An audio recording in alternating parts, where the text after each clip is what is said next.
Hello students, कैसे हैं आप सब। आशा करती हूँ आप अच्छे होंगे और अच्छे से अपनी पढ़ाई कर रहे होंगे।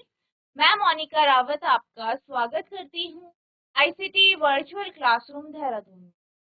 बच्चों, आज हम क्लास 12 का जो आपका सब्जेक्ट है फिजिक्स का chapter electric charges and field को कंटिन्यू करें। पिछले लेक्चर में हमने ये देखा था कि किस प्रकार से एक वलय के कारण वलय यानी जो आपका रिंग होता है उसकी एक्सिस पर इलेक्ट्रिक फील्ड कितना होगा ये देखा था। इसके साथ साथ हमने बात की थी कि अगर जो है पॉइंट की दूरी बिंदु की जो है 0 हो जाए या ज्यादा हो जाए तो इसका इलेक्ट्रिक फील्ड पर क्या इफेक्ट पड़ेगा। आज हम बात करेंगे कॉन्टिन्यूअस चार्ज डिस्ट्रीब्यूशन यानी सतत आवेश वितरण। तो सतत आवेश वितरण के बारे में हम कुछ इस तरीके से समझते हैं। मान लीजिए आपके पास कोई वस्तु है, कोई कंडक्टर है, चालक है, उसमें चार्ज का डिस्ट्रीब्यूशन यानी आवेश का वितरण कैसा है। जब भी हम कॉन्टिन्यूअस चार्ज डिस्ट्रीब्यूशन की बात करते हैं तो इसका अर्थ ये है कि जो आवेश होगा वो कुछ इस तरीके से वितरित होगा कि हर एक पोर्शन पर, हर एक एरिया पर की जो क्वांटिटी है वो बराबर हो, यानी डिफरेंट नहीं। जैसे कि मान लीजिए हमारे पास कोई चालक है, मान लीजिए हमारे पास एक स्फेरिकल शेल है, ये हमारा क्या है, चालक है। अगर हम इसका ये एरिया ले या ये क्षेत्रफल ले तो यहाँ पे क्या देखा गया, चाहे आप ए क्षेत्रफल लो, चाहे बी लो, चाहे सी लो, हर जगह आपको सेम जो है चार्जेस का डिस्ट्रीब्यूशन मिलेगा, यानी यहाँ पे जो आवेश का वितरण है वो बराबर होगा, सेम होगा, यूनिफॉर्म होगा। तो कॉन्टिन्यूअस चार्ज डिस्ट्रीब्यूशन यही होता है कि जो आपकी जो भी वस्तु है, जो भी चालक है, उसकी सतह पर चार्जेस होंगे वो एक जैसे होंगे, यानी कि उनकी जो डेंसिटी होगी, उनका जो घनत्व होगा वो सेम हो।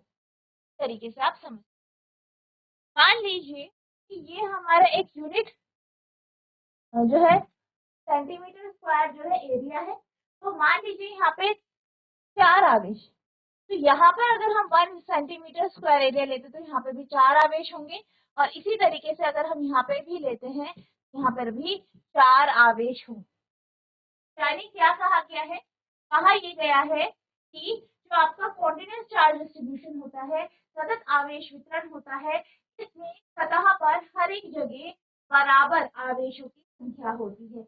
यानी चार्ज सेम होता है, एरिया सेम है तो चार्ज आपका सेम, एक समान हो। अब यहाँ पे कॉन्टिन्यूअस चार्ज डिस्ट्रीब्यूशन बात करें तो हमारे पास 3 प्रकार के जो है आवेश वितरण होते हैं।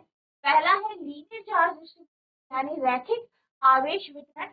यहाँ पर क्या होता है, जो आवेश का वितरण होता है वो रैखिक होता है, यानी लीनियर होता है, यानी एक डायमेंशन में। नेक्स्ट है सरफेस चार्ज डिस्ट्रीब्यूशन। जब हम सरफेस चार्ज डिस्ट्रीब्यूशन या सतह आवेश वितरण की बात करते हैं तो यह किसके लिए होता है, एक पर्टिकुलर एरिया में कितने आवेश वितरित है पर डिपेंड। नेक्स्ट है वॉल्यूम चार्ज डिस्ट्रीब्यूशन। जब हम वॉल्यूम चार्ज डिस्ट्रीब्यूशन की बात करते हैं, हाँ, हम 3 डायमेंशनल स्पेस की बात करते हैं, और इस 3 डायमेंशनल स्पेस में जो आवेश है उसकी जो संख्या है, बेसिकली यहाँ पे 1D, 2D और 3D में आवेश का वितरण होता है वो continuous. The continuous low distribution system is a system in which the charge is uniformly distributed over the country। यानी अगर हम सतत आवेश वितरण की बात करें तो यहाँ पर क्या होता है, जो आवेश होता है वो पूरे कंडक्टर में, पूरे चालक में बराबर मात्रा में जो है डिस्ट्रीब्यूटेड होता है, यानी बटा हुआ होता है, बिखरा हुआ। For a continuous charge devices, the infinite number of charges are closely packed and there is no space between them। यहाँ पे क्या होते हैं, असंख्य असंख्य जो है आवेश होते हैं और ये बिल्कुल क्लोजली पैक्ड होते हैं, के बीच में ज्यादा स्पेस नहीं होती। Unlike the discrete charging system, अगर हम डिस्क्रीट चार्जिंग सिस्टम की बात करें, यानी जिसमें कहीं पर ज्यादा है, कहीं पे अलग कम है, यानी बराबर डिस्ट्रीब्यूशन नहीं होता है, वहां पे क्या होता है, the continuous low distribution in the conductor is uninterrupted and continuous।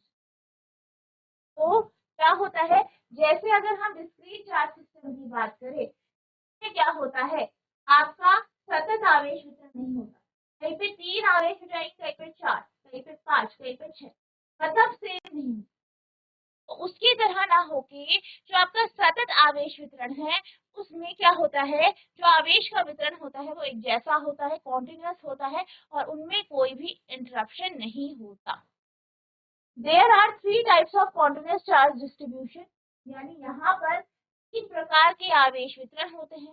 पहला है चार्ज डिस्ट्रीब्यूशन यानी रैखिक, है सरफेस चार्ज डिस्ट्रीब्यूशन यानी सतह आवेश वितरण, है वॉल्यूम चार्ज डिस्ट्रीब्यूशन यानी जो है आपका घनत्व आवेश वितरण। तो यहाँ पे ये 1D 2D और 3D के अकॉर्डिंग ये नोट करें।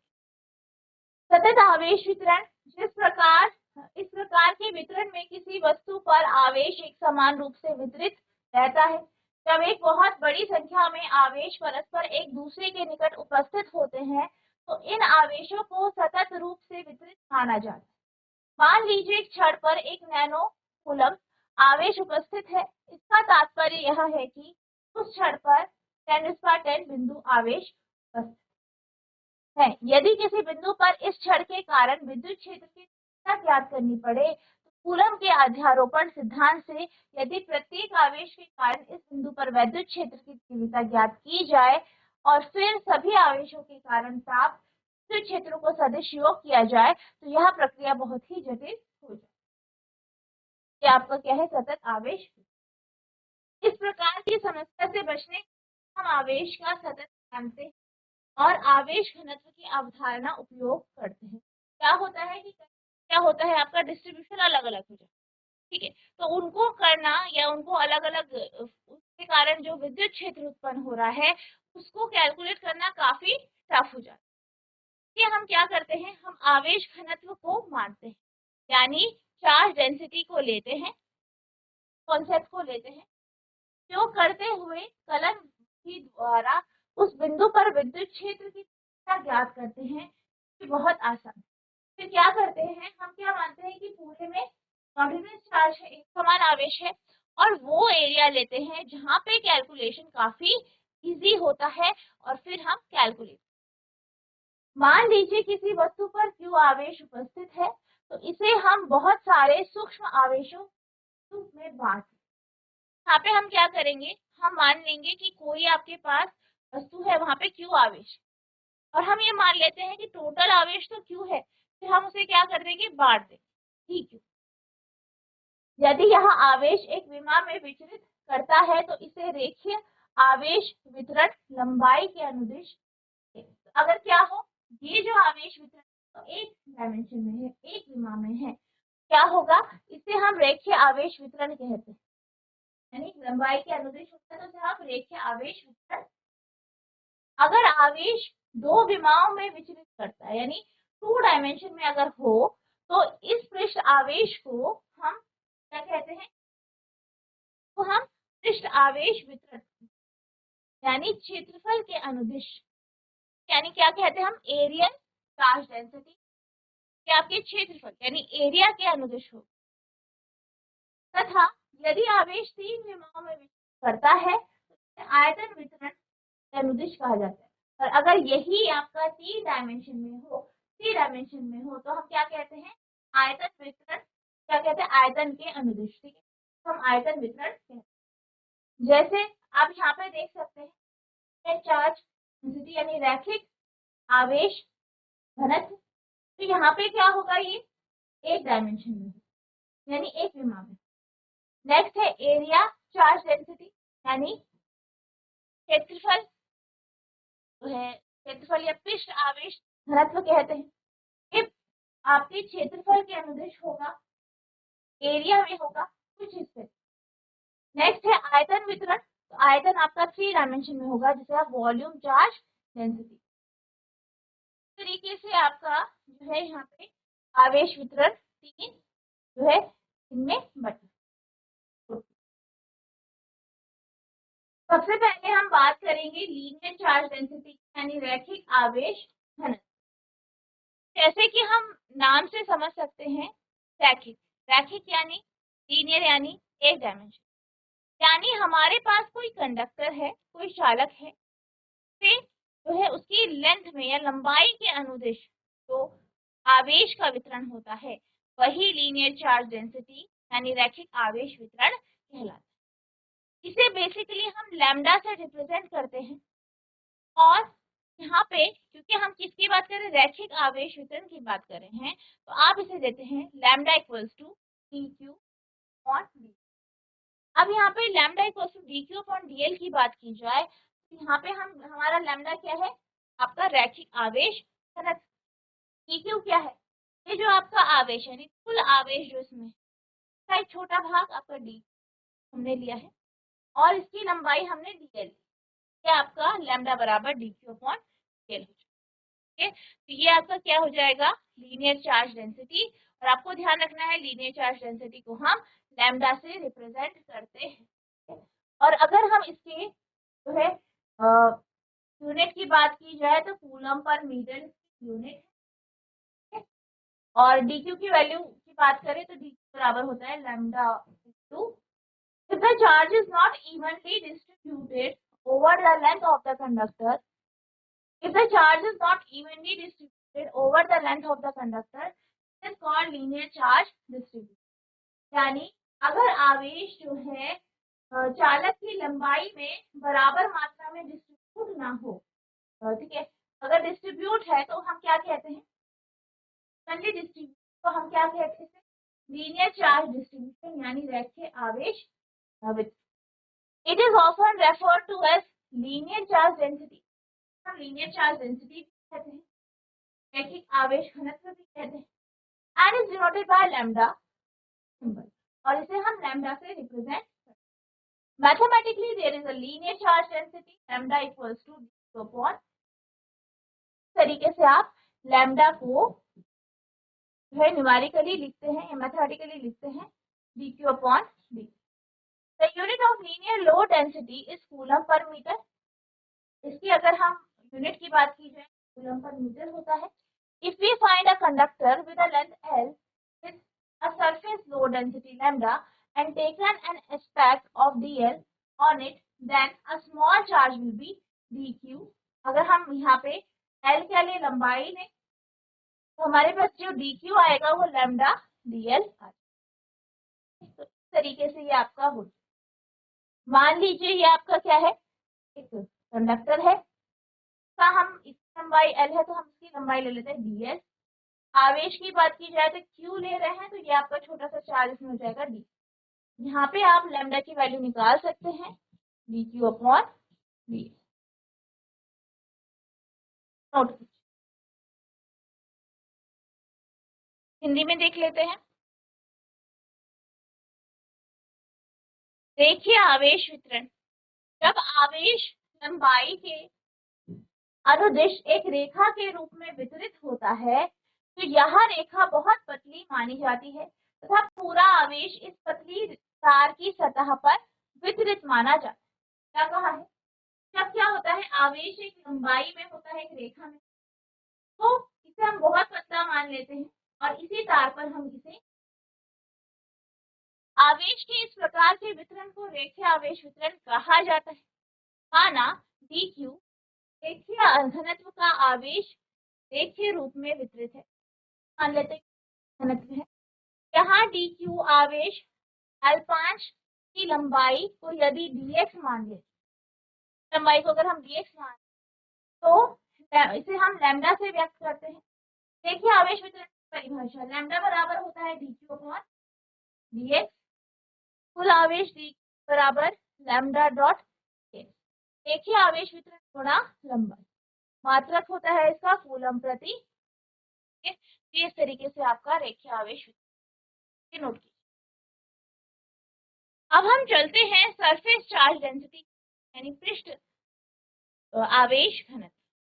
पृष्ठ आवेश घनत्व की अगर हम बात करें तो यहाँ पर हम जो हमारा आवेश है उसके पृष्ठ यानी उसका जो एरिया है उसमें जो आपके चार्जेस है के बारे में बात। यहाँ पर क्या होता है, हमारा जो है हम कैलकुलेट करते हैं जो चार्ज डेंसिटी कैलकुलेट करते हैं वो सरफेस में, और चार्ज डिस्ट्रीब्यूशन आपका कॉन्टिन्यूअस होता है। यहाँ पे इसे हम सिग्मा से डिनोट करते हैं, और यहाँ पे सिग्मा बराबर क्यू अपॉन एस होता है, D Q upon d S होता है, जहाँ पे डी क्यू क्या है, आपका जो आवेश है वो है उसका एक मतलब छोटा भाग, और डी एस क्या है, क्षेत्रफल है, एरिया है, उसका एक छोटा सा। यहाँ पे आपका जो चार्ज होगा, जो स्मॉल चार्ज यहाँ पे होगा, क्यू बराबर सिग्मा डी एस। ये यूनिट की बात की जाए तो टर्म पर मीटर स्क्वायर, इसकी क्या है unit. When the charge is uniformly distributed over conductor surface, it is called surface charge density।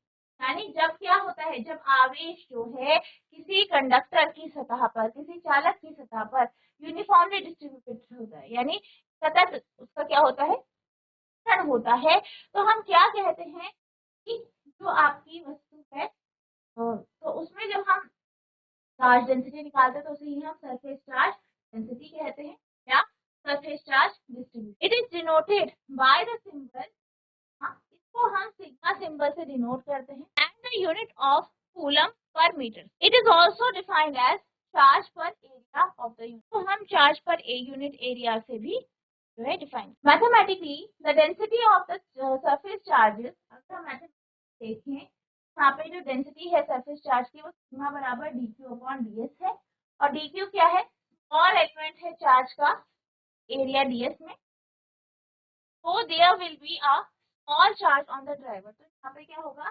Driver है उस पर एक छोटा सा चार्ज हम लेंगे डी, तो डी क्यू बराबर हो जाएगा हाँ डी। पृष्ठ आवेश वितरण, जब आवेश दो विमाओं में वितरित होता है या क्षेत्रफल के अनुदिश आवेश के वितरण को पृष्ठ आवेश वितरण कहते हैं। आपको ध्यान रखना है, यहाँ पे 2 डायमेंशन में होता है आवेश वितरण, या पृष्ठ में होता है आवेश। माना किसी शीट पर आवेश वितरित है, इसकी मोटाई अत्यंत अल्प हो, अर्थात आवेश केवल 2 विमा में हो। क्या कहा गया है, हम यहाँ पे एक शीट मान रहे हैं कि जो चौड़ाई है वो बहुत कम है, बेहद कम है, और यहाँ पे जो एरिया है वो 2 विमा में। यदि इस पर आवेश वितरित होगा तो यह इसी लंबाई व चौड़ाई के अनुदिश वितरित, अतः यह द्विविमीय वितरण या पृष्ठ आवेश वितरण को क्षेत्रफल आवेश वितरण, ये जो आपका 2 डायमेंशनल डिस्ट्रीब्यूशन, इसको हम सरफेस चार्ज डिस्ट्रीब्यूशन भी कहते हैं। इसे सिग्मा से व्यक्त किया जाता है, यानी सिग्मा से डिनोट किया जाता है। माना डी क्यू पृष्ठ आवेश घनत्व क्षेत्रफल dA के अनुदिश वितरित है, तो हम क्या मान लेते हैं, हम ये मान लेते हैं कि जो dq चार्ज है वो dA क्षेत्रफल है वहां पे वितरित है। आवेश वितरण की परिभाषा से, अगर हम आवेश वितरण की परिभाषा देखें, डेफिनेशन देखें, तो उसके अनुसार हाँ बराबर होगा dq अपॉन dA, तो आपका dq जाएगा सिग्मा इंटू dA, इसका मात्रक क्या है, पर मीटर, ये आपका कुछ इस तरीके से हो। तो अब हम बात करते हैं वॉल्यूम चार्ज डेंसिटी, यानी जो है घनत्व आवेश सॉरी आयतन आवेश घनत्व हम बात करेंगे, तो हम क्या कहते हैं, आयतन जो है आपका आयतन आवेश घनत्व जो है, अगर हम बात करें यहाँ पर जो चार्ज डिस्ट्रीब्यूशन होता है, आवेश का जो वितरण होता है वो 3 डायमेंशन में हो, में, तो हम रोहो से रिप्रेजेंट करते हैं, और यहाँ पे इसकी कैसा यूनिट होती है पर मीटर क्यूब। फॉर्मूले की बात की जाए तो रोह बराबर आपका D Q upon D T होता है, और अगर हम डी क्यू की बात करें तो वो रोह डी, यहाँ पे जो होता है वो आपके 3 डायमेंशन में होता है। When the charge is distributed over a driver's volume, it is called volume charge। जब भी आवेश का वितरण किसमें होता है, वॉल्यूम में होता है, आयतन में होता है, तो हम आयतन जो है आवेश वितरण कहते हैं। It is denoted by rho. In other words, the charge per unit volume is called volume charge density। तो हम क्या कहते हैं, दूसरी भाषा में आवेश प्रति घनत्व, प्रति आयतन, आवेश प्रति इकाई आयतन, and its unit is coulomb per metre cube. क्या है, कूलम पर क्यूबिक मीटर है, तो हम रो बराबर डी क्यू अपॉन डीवी से डिनोट करते हैं। यहाँ पे डी क्यू क्या है, small charge element located in a small volume D, क्या है, एक छोटे से वॉल्यूम dv पर जो है आवेश है। To find the total charge we must integrate dq। अगर हमें टोटल चार्ज चाहिए तो हम इसे क्या करेंगे, इंटीग्रेट करें। और इसी तरीके से अगर हम dq की बात करें, वैल्यू हो जाएगी रो d। जब आवेश तीनों विमाओं विलगित है, अर्थात लंबाई चौड़ाई तथा ऊंचाई वाली वस्तुओं पर यदि आवेश वितरित है तो इस प्रकार के वितरण को आयतन कहते हैं। इसे रोह में से व्यक्त किया करते हैं तथा इसका मात्रक कूलम प्रति मीटर क्यूब होता है। माना dq क्या है, आवेश आयतन L5 dv में वितरित है, तो आयतन आवेश वितरण की परिभाषा रोह बराबर dq अपॉन d होता है, या dq बराबर रोह। इस तरीके से आपके है यहाँ पे आवेश वितरण ये नोट करें। अब हम चलते हैं गॉस लॉ की तरफ, यानी गॉस के प्रमेय की तरफ। गॉस लॉ क्या कहता है, गॉस का नियम कहता है कि जो किसी एरिया से, कोई एरिया इनक्लोज है, क्षेत्रफल है, से जो इलेक्ट्रिक फ्लक्स पास होता है वो बराबर होता है आवेश बटा आपके जो परमिटिविटी। क्या आप जो है इसे जनरली आप इसे जो है फ्लक्स का आपने फॉर्मूला पढ़ा है, ई डॉट होता है। और अगर हम बात करें गॉस लॉ की, गॉस के अकॉर्डिंग क्या होता है कि जो आपकी फ्लक्स होती है, किसी भी सरफेस सतह से जो फ्लक्स जाता है, फ्लक्स जो होता है वो Q अपॉन एप्सिलॉन नॉट बराबर। Gauss law states that total electric flux out of a close surface is equal to the charge and force divided by permittivity. क्या कहा है, गॉस का नियम कहता है कि जो कुल विद्युत फ्लक्स है किसी सतह पर, किसी क्षेत्र पर, तो ये बराबर होता है किसी एक क्षेत्रफल के एनक्लोज जो भी आवेश है और उसकी जो permittivity. The electric flux in an area is defined as the electric multiplied by the area of surface projected in a plane and perpendicular to the field। अगर हम यहाँ पे इलेक्ट्रिक बात करें तो जो होता है इलेक्ट्रिक फील्ड, इसको आप इस तरीके से कर सकते हो। तो आपका इलेक्ट्रिक फ्लक्स है किसी एरिया में, वो क्या होता है, वो इलेक्ट्रिक फील्ड और एरिया का क्या होता है, गुणनफल भी होता है। फिर विद्युत्की में गॉस के प्रमेय के अनुसार कि बंद पृष्ठ करने वाला विद्युत फ्लक्स उस पृष्ठ पर उपस्थित कुल आवेश का 1/एप्सिलॉन गुना होता है। यदि किसी बंद पृष्ठ एक पर आवेश Q पर कुल फ्लक्स phi होता है, और phi की वैल्यू जाएगी आपकी गॉस के नियम के अनुसार Q अपॉन एप्सिलॉन, और इसे आप इस तरीके से भी लिखते हैं कि आपने पढ़ा। तो बच्चों आज हमने सतत आवेश वितरण के बारे में पढ़ा। आई होप आपको ये टॉपिक अच्छे से समझ में आया होगा। साथ ही साथ हमने गॉस के प्रमेय को भी डिस्कस किया है, ये भी आपको अच्छे से क्लियर हुआ होगा। आपको इन टॉपिक को रिवाइज करना है। नेक्स्ट लेक्चर में हम गॉस लॉ का जो आपका वेरिफिकेशन है उसको हम पढ़ेंगे, साथ ही साथ जो आपके आगे के टॉपिक्स हैं उन्हें डिस्कस करेंगे। बच्चों आज के लिए बस इतना ही, मिलते हैं अब नेक्स्ट सेशन में, तब तक के लिए थैंक